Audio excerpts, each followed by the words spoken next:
Friends, welcome to my channel. आज हम लोग का टॉपिक है आयरन डिफिशियंसी एनीमिया। फ्रेंड्स, इसके पहले वाले वीडियो में हम लोगों ने जो एनीमिया के टाइप्स और उसके काजेस के बारे में पढ़ा था। अब एक एक जो उसके टाइप्स है उसको डिफाइन करेंगे। तो आज के वीडियो में हम लोग आयरन डिफिशियंसी एनीमिया के बारे में पढ़ेंगे। तो हम लोग जानेंगे कि जो आयरन होता है उसका हम लोग के बॉडी में क्या फंक्शन होता है।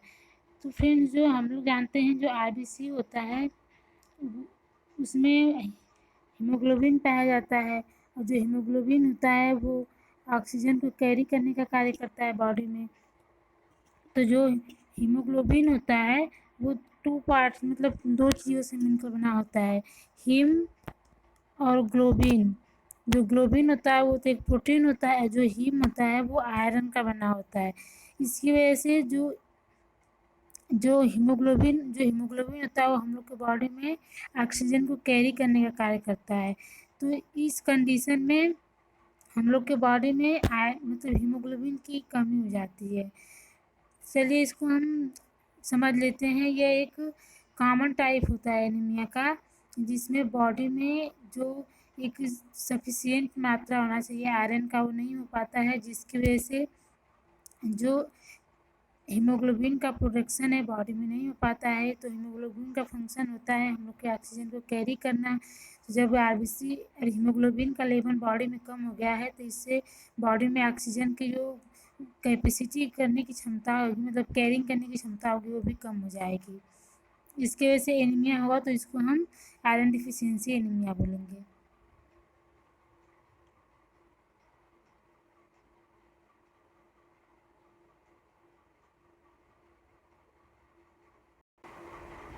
अब इसके हम रिस्क फैक्टर के बारे में, काजेज और रिस्क फैक्टर, क्या क्या काजेज होते हैं और क्या क्या रिस्क फैक्टर होते हैं एनीमिया आयरन डिफिशियंसी एनीमिया होने के।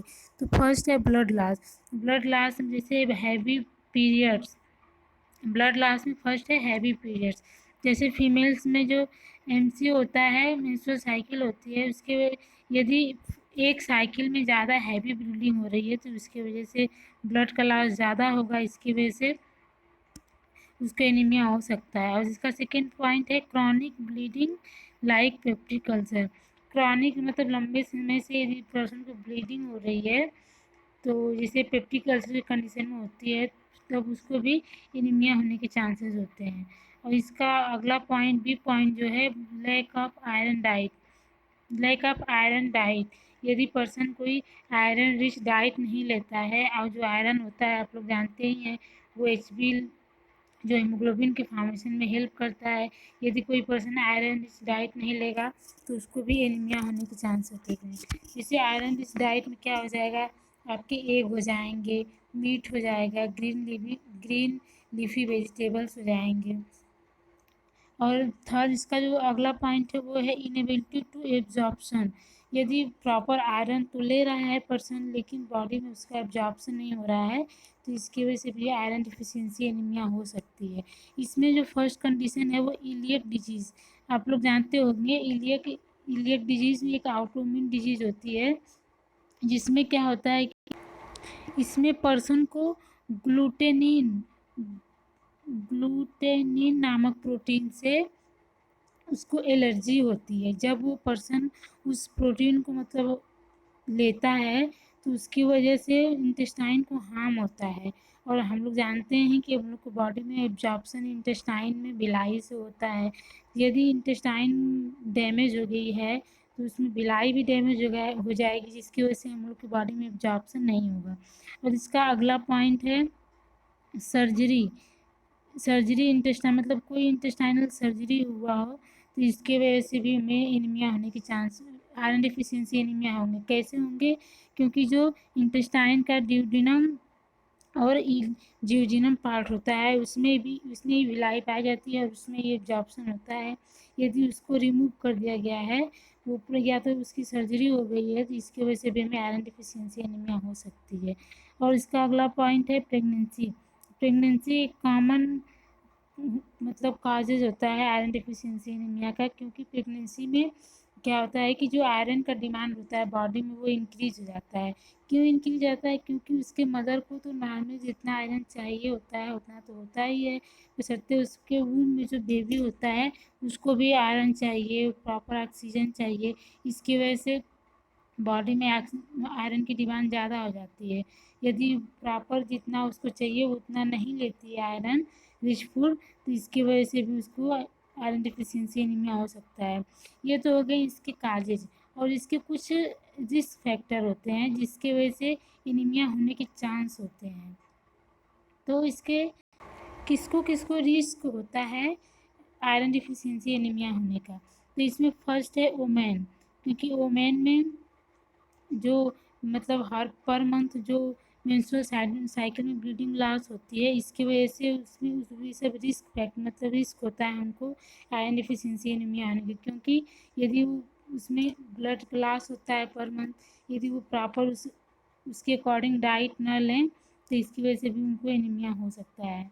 और इसका जो भी पॉइंट है वो है इन्फेंट स्पेशली वो जो मतलब प्रीमेच्योर मतलब पैदा हुआ हो, और जो लो बर्थ वेट हो, यानी जो पैदा होते हुए जिसका नॉर्मल वेट मतलब 2.5 से 3.5 kg तक ना हो, उससे कम हो, उसको ज़्यादा चांसेस होते हैं आयरन डिफिशियंसी एनीमिया होने के। और जो जैसे नॉर्मली बच्चे 9 मंथ पे डिलीवर होते हैं, यदि उससे पहले कोई बच्चा डिलीवर हो गया है तो उसको भी चांस होते हैं एनीमिया होने के।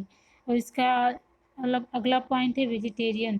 जो वेजिटेरियन लोग होते हैं वो मीट और फिश ये सब नहीं खाते हैं, और जो मीट होता है वो बहुत ही अच्छा सोर्स होता है आयरन का, इसकी वजह से भी उनमें चांस होता है आयरन डिफिशियंसी एनीमिया होने का।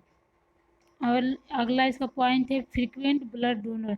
जो ब्लड डोनर होते हैं वो ब्लड मतलब ब्लड डोनेट करने का, जैसे डोनेट कर दिए तो उसमें कुछ टाइम ड्यूरेशन लिया जाता है। यदि वो टाइम ड्यूरेशन नहीं लेते हैं, उतना दोबारा ब्लड डोनेट करने के बीच का ड्यूरेशन उतना नहीं लेते हैं, तो उनको भी चांस होगा। और यदि ये वो प्रॉपर डाइट ना ले और ब्लड को डोनेट कर रहे हों, तो उसमें भी चांस होता है कि उनको आयरन डिफिशियंसी एनीमिया हो जाए। तो इसका पैथोफिजियोलॉजी क्या होता है आयरन डिफिशियंसी एनीमिया के? ड्यू टू इटियोलॉजिकल फैक्टर, कोई इटियोलॉजिकल फैक्टर की वजह से जो बॉडी में आयरन की डिमांड है वो इंक्रीज हो जाएंगी, और जो इनटेक है पर्सन का वो डिक्रीज हो गया है, और डिमांड जो है वो इंक्रीज हो गया है बॉडी में। इसकी वजह से क्या होगा, बॉडी हम लोग की कंपनसेट करने लगती है। और हम लोग जानते हैं कि जो आयरन होता है हम लोग के बॉडी में फेरिटिनिन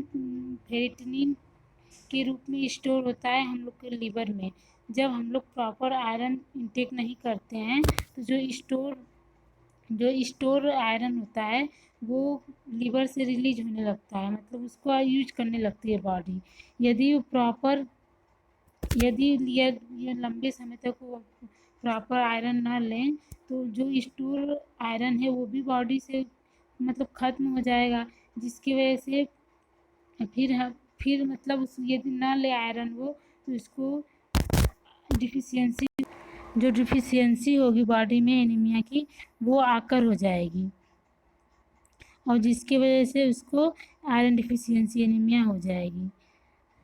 ये है इसका पैथोफिजियोलॉजी। अब इसमें क्या क्या साइन सिम्टम दिखाई देंगे यदि आयरन डिफिशियंसी एनीमिया है तो? फर्स्ट इसका जो सिम्टम है वो है एक्सट्रीमिटीज, फटीग एंड वीकनेस। इसको वीकनेस होगा। वीकनेस क्यों होगा? क्योंकि जो बॉडी का टिश्यू है उसमें ऑक्सीजन की डिमांड पूरी नहीं हो पा रही है, और जिसकी वजह से उसको पूरा प्रॉपर एनर्जी नहीं मिल पा रही है, इसकी वजह से उसको वीकनेस होगा। इसका अगला पॉइंट है पाल्म स्किन। पाल्म मतलब जो पर्सन की स्किन होगी वो येलो हो जाएगी, उस पर्सन की स्किन येलो दिखाई देगी। फास्ट हार्ट बीट फास्ट हो जाएगा। ऐसा क्यों होगा? क्योंकि बॉडी में ऑक्सीजन का डिमांड ज़्यादा है, जिसकी वजह से जो हम लोग का हार्ट है वो मतलब जल्दी जल्दी पंप करेगा, और जिसके वजह से हम लोग की जो हार्ट बीट है वो भी इंक्रीज हो जाएगी। जो इसलिए जल्दी जल्दी पंप करेगा क्योंकि जो ऑक्सीजन की डिमांड है बॉडी में वो पूरी हो सके, जिसकी वजह से हार्ट बीट भी फास्ट हो जाएगा हम लोग का। इसका अगला पॉइंट है डिज्निया। डिज्निया क्यों होगा, मतलब होता है shortness of breath. Shortness of breath क्यों होगा, क्योंकि अब बॉडी में ऑक्सीजन की कमी है, इसके वजह से ऑक्सीजन की डिमांड मतलब पूरा करने के लिए ऑक्सीजन की डिमांड को उस पर्सन को शॉर्टनेस ऑफ ब्रीथ होगा।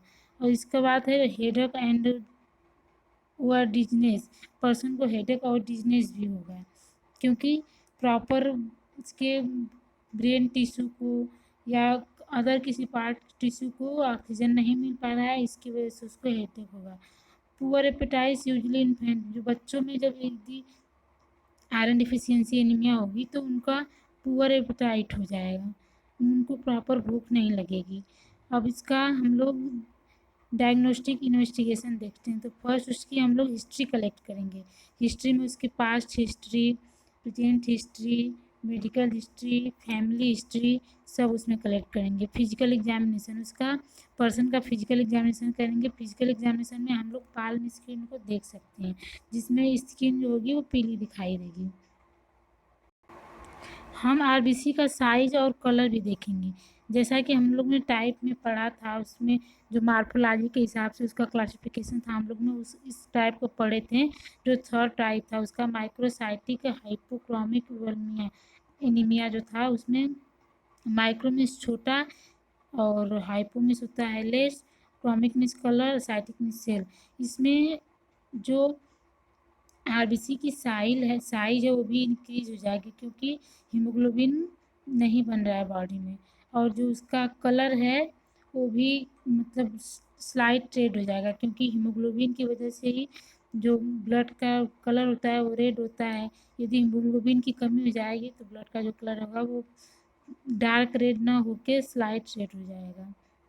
हिमेटोक्रिट, हिमेटोक्रिट क्या होता है, हिमेटोक्रिट इन्वेस्टिगेशन में कराएंगे। हिमेटोक्रिट मतलब जो हम लोग की टोटल ब्लड है उसमें जो आरबीसी का कंसंट्रेशन क्या होता है उसको हिमेटोक्रिट बोलते हैं। तो नॉर्मली जो वुमन होती हैं उनमें 35 to 45 होता है नॉर्मल, और जो मैं आदमी लोग होते हैं, मैन लोग होते हैं, उनमें 39 to 50 होता है। और नेक्स्ट इसका जो इन्वेस्टिगेशन है वो है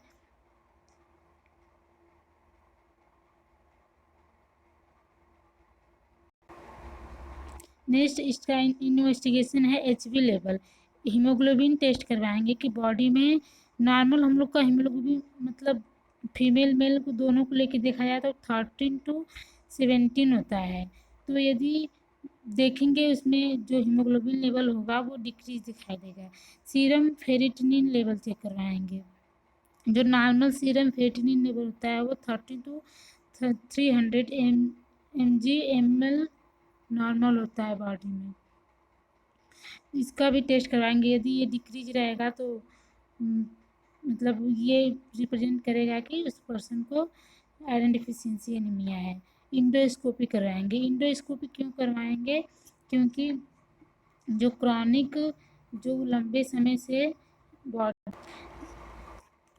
फ्लूइड ब्लीडिंग हो रही है, जैसे कोई प्रॉब्लम है जैसे पेप्टिक अल्सर है, इसको फाइंड आउट करने के लिए हम पर्सन को इंडोस्कोपी करवाएंगे।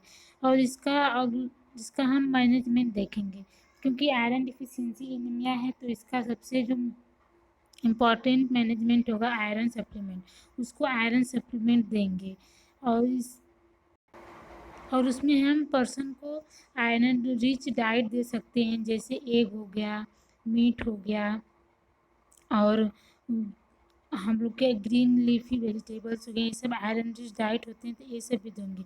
यदि डॉक्टर की प्रिस्क्राइब के हिसाब से उसको आयरन टेबलेट भी हम दे सकते हैं।